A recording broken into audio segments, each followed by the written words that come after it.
ಉದ್ಯೋಗ ಬಂಧು ಯೂಟ್ಯೂಬ್ ಚಾನಲ್ಗೆ ಸ್ವಾಗತ. ಯಾರೆಲ್ಲ ನನ್ನ ಚಾನಲ್ಗೆ ಸಬ್ಸ್ಕ್ರೈಬ್ ಆಗಿಲ್ಲ ದಯವಿಟ್ಟು ಸಬ್ಸ್ಕ್ರೈಬ್ ಆಗಿ. ಇದು ಕಂಪ್ಯೂಟರ್ ಸಂಬಂಧಿತ ಪ್ರಶ್ನೆ ಎರಡನೇ ವಿಡಿಯೋ ಆಗಿದೆ. ಮೊದಲನೇ ವಿಡಿಯೋ ಬೇಕು ಅಂದರೆ ಯೂಟ್ಯೂಬ್ ಚಾನಲ್ ಉದ್ಯೋಗ ಬಂಧು ಯೂಟ್ಯೂಬ್ ಚಾನಲಲ್ಲಿ ಸಿಗುತ್ತೆ. ಮೊದಲಿಗೆ ಈ ಕೆಳಗಿನವುಗಳಲ್ಲಿ ಯಾವುದು ಆಬ್ಜೆಕ್ಟ್ ಓರಿಯೆಂಟೆಡ್ ಪ್ರೋಗ್ರಾಮಿಂಗ್ಗೆ ಸಂಬಂಧಿಸಿಲ್ಲ? ಇದು ಎಲ್ಲ VA ಮತ್ತು BMTC ಕಂಡಕ್ಟರ್, PDO ಮತ್ತು ಎಲ್ಲ ಸ್ಪರ್ಧಾತ್ಮಕ ಪರೀಕ್ಷೆಗಳಿಗೂ ಉಪಯುಕ್ತ ಆಗುತ್ತೆ ಕಂಪ್ಯೂಟರ್ ಕ್ವಶನ್ಸು. ಕ್ವಶನ್ ಬಂದು ಈ ಕೆಳಗಿನವುಗಳಲ್ಲಿ ಯಾವುದು ಆಬ್ಜೆಕ್ಟ್ ಓರಿಯೆಂಟೆಡ್ ಪ್ರೋಗ್ರಾಮ್ಗೆ ಸಂಬಂಧಿಸಿಲ್ಲ? ಉತ್ತರ ಬಂದು ಅರೆ ಆಗಿರುತ್ತೆ. ಇಂಗ್ಲೀಷಲ್ಲಿ ಹೇಳಬೇಕು ಅಂದರೆ object oriented program object class instance are ಅಂತಿದೆ. ಉತ್ತರ ಬಂದು ಅರೆ. ಯಾವುದು ಆಬ್ಜೆಕ್ಟ್ ಓರಿಯೆಂಟೆಡ್ ಪ್ರೋಗ್ರಾಮ್ಗೆ ಸಂಬಂಧಿಸಿಲ್ಲ ಅನ್ನೋದು ಪ್ರಶ್ನೆ. ಇನ್ನು ಎರಡನೇದಾಗಿ ಅಡ್ಡ ಸಾಲಿಗೆ RDBMS ಪರಿಭಾಷೆ. ಇಂಗ್ಲೀಷಲ್ಲಿ the RDBMS terminology for a row is. ಅಡ್ಡ ಸಾಲಿಗೆ RDBMS ಪರಿಭಾಷೆ ಅಂದರೆ ಟ್ಯೂಪಲ್ ಅಂತ ಕರೀತಾರೆ.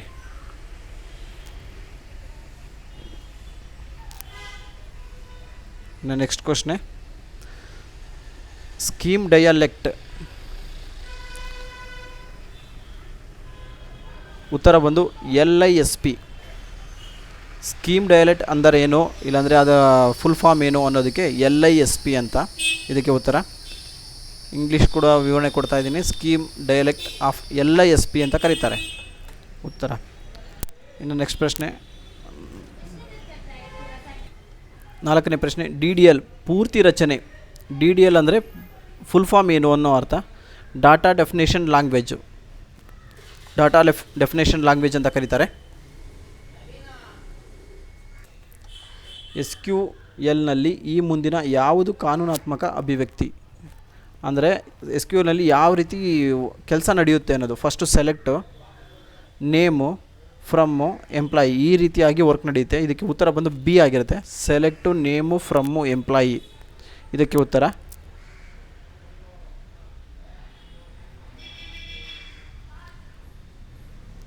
ನೆಕ್ಸ್ಟ್ ಪ್ರಶ್ನೆ, ವಿಫಲತೆಗಳಿದ್ದಾಗ ಸರಿಯಾದ ಅನುಷ್ಠಾನವನ್ನು ಖಚಿತಪಡಿಸುವುದಕ್ಕೆ ಜವಾಬ್ದಾರಿ.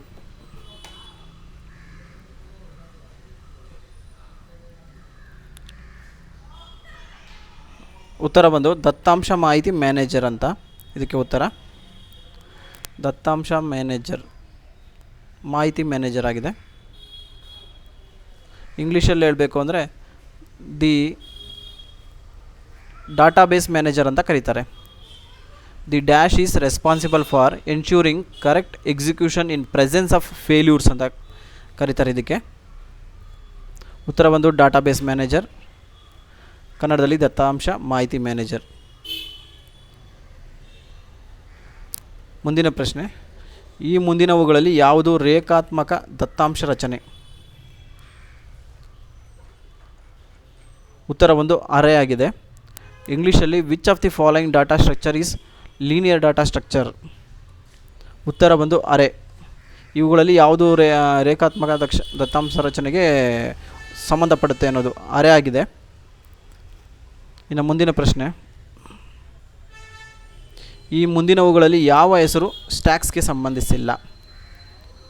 Which of the following name does not relate to stacks? Answer ಬಂದು ಫಸ್ಟ್ ಇನ್ ಫಸ್ಟ್ ಔಟ್ ಪಟ್ಟಿಗಳು ಅಂತ ಕರೀತಾರೆ ಅದನ್ನು. FIFO ಅಂದರೆ ಫಸ್ಟ್ ಇನ್ ಫಸ್ಟ್ ಔಟ್ ಅಂತ. ಫಸ್ಟ್ ಇನ್ ಫಸ್ಟ್ ಲಿಸ್ಟ್ ಇಂಗ್ಲೀಷಲ್ಲಿ. ಇನ್ನು ಮಿಕ್ಕಿದೆಲ್ಲ ಅದಕ್ಕೆ ಸಂಬಂಧಪಡುತ್ತೆ.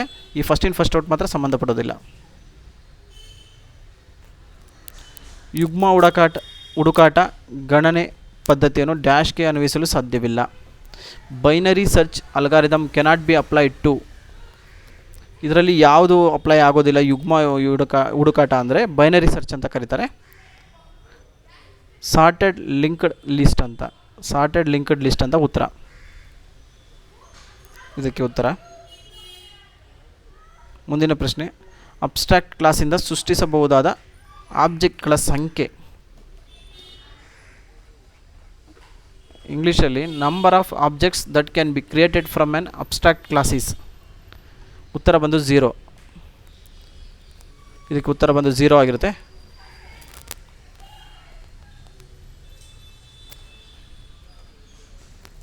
ಮುಂದಿನ ಪ್ರಶ್ನೆ, ಸ್ಟ್ಯಾಂಡರ್ಡ್ ಟೆಂಪ್ಲೇಟ್ ಲೈಬ್ರರಿ STLಗಳ ಸಂಯೋಜನೆ.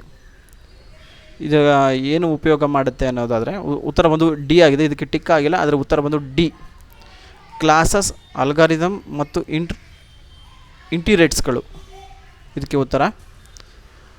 Standard template library is A composition of, ಇಂಗ್ಲೀಷಲ್ಲಿ ಕ್ಲಾಸಸ್, ಅಲ್ಗಾರಿದಮ್ ಆ್ಯಂಡ್ ಇಂಟಿರೇಟರ್ ಇದಕ್ಕೆ ಉತ್ತರ ಆಗಿದೆ. ಮುಂದಿನ ಪ್ರಶ್ನೆ, C++ನಲ್ಲಿ ಮರುಬಳಕೆಯನ್ನು ಡ್ಯಾಶ್ನಿಂದ ಪಡೆಯಬಹುದಾಗಿದೆ. ರೀಯೂಸಬಿಲಿಟಿ ಇನ್ C++ can be achieved using. ಉತ್ತರ ಬಂದು ಇನ್ಹೆರಿಟೆನ್ಸ್, ಬಿ ಆಗಿರುತ್ತೆ ಇದಕ್ಕೆ ಉತ್ತರ. ಸ್ವಲ್ಪ ಕಷ್ಟದ ಪ್ರಶ್ನೆಗಳಾದರೂ ಕೂಡ ಬರೋ ಚಾನ್ಸಸ್ ಇರುತ್ತೆ. ಈ PDO ಗಿಡಿಒಗೆಲ್ಲ ಇದನ್ನೆಲ್ಲ ಕೇಳೋ ಸಾಧ್ಯತೆ ಹೆಚ್ಚಿರುತ್ತೆ. ಆ ಲೆವೆಲ್ಗೆ ಬರುವಂಥ ಸಾಧ್ಯತೆ ಇರುತ್ತೆ. ಎಲ್ಲ ಎಕ್ಸಾಮ್ಸ್ಗೂ ಬರ್ಬೋದು. ಇದು ಫುಲ್ ಫಾರ್ಮು ಆ ರೀತಿ ಎಲ್ಲ ವಿವರಣೆಯನ್ನು ಕೊಟ್ಟಿದ್ದೀನಿ. Thank you.